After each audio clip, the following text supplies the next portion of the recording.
പാർട്ടികൾ നടത്തിയ സൻസദ് ചലോ മാർച്ച് ആരംഭിക്കുന്ന അതിന് മുമ്പേ തന്നെ രാവിലെ 10 മണി തൊട്ട് തന്നെ നമ്മുടെ ദൃശ്യമാധ്യമങ്ങളിലടക്കം ഒരു ദൃശ്യങ്ങൾ ഏവരും പ്രേക്ഷകരെല്ലാവരും കണ്ടിട്ടുണ്ടാകും.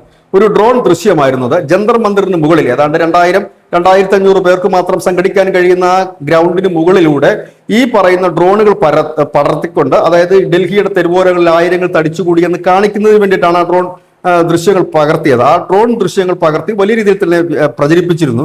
ഇപ്പോൾ ഇതിനെക്കുറിച്ചാണ് അന്വേഷണം ആരംഭിച്ചിരിക്കുന്നത്. എങ്ങനെയാണ് ഈ ഒരു മേഖലയിൽ ഡ്രോൺ പറത്താൻ കഴിഞ്ഞത്? കാരണം പാർലമെന്റിന്റെ സമീപമുള്ള പ്രദേശമാണ്. ഈ പ്രദേശത്ത് ഡ്രോൺ പറത്തണമെങ്കിൽ മുൻകൂർ അനുമതി ആവശ്യമാണ്. സാധാരണഗതിയിൽ അത് കേന്ദ്ര സർക്കാർ നൽകാറില്ല. അതീവ സുരക്ഷാ പ്രദേശമാണ്. ഇപ്പോൾ ആ ഡ്രോൺ എങ്ങനെ പറത്തി, ആര് പറത്തി എന്നതിനെ കുറിച്ചാണ് ഇപ്പോൾ അന്വേഷണം വരുന്നത്. പാറ്റകൾ എങ്ങനെയാണ് ഇത് പറത്തിയതെന്ന് ഡിജിറ്റൽ സ്കൈ എയർ സ്പേസിന്റെ മാപ്പ് പരിശോധിച്ചപ്പോൾ ഒന്നിലധികം ഡ്രോണുകളാണ് ഈ റെഡ് സോൺ മേഖലയിലേക്ക് പറന്നിരിക്കുന്നത്. റെഡ് സോൺ എന്ന് പറഞ്ഞാൽ പാർലമെന്റ് അടക്കം നിൽക്കുന്ന അതീവ സുരക്ഷാ മേഖലയാണ്.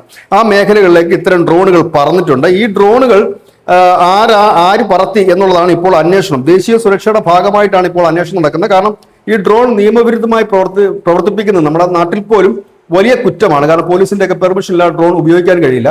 കേരളത്തിൽ പോലും കുറ്റമാണ്. പക്ഷേ ഡൽഹിയിലെ സംബന്ധിച്ച് ഈ പാർലമെന്റിന്റെ പരിസരത്ത് പോലും അതിന്റെ ഒരു ദൂരപരിധിക്ക് ഉള്ളിൽ ഈ ഡ്രോൺ പറത്തിയാൽ വലിയ ശിക്ഷ തന്നെ. വലിയ ശിക്ഷ എന്ന് മാത്രമല്ല, അത് ദേശീയ സുരക്ഷയെ ബാധിക്കുന്ന വിഷയമാണ്. അതിന്റെ കേസിന്റെ ആംഗിൾ തന്നെ വേറെയാണ്. ഈ ജന്തർ മന്ദിർ എന്ന് പറയുന്നത് പാർലമെന്റിനോട് സമീപം സ്ഥിതി ചെയ്യുന്ന ഒരു സ്ഥലവുമാണ്. അവിടെ നിന്നാണ് ഒന്നിലധികം ഡ്രോണുകൾ ഈ റെഡ് സോൺ മേഖലയിൽ കൂടി പറന്നിട്ടുണ്ട്. അത്തരം വിഷ്വലുകളും ഇപ്പോൾ പുറത്ത് വന്നിട്ടുണ്ട്. News desk news India Malayalam.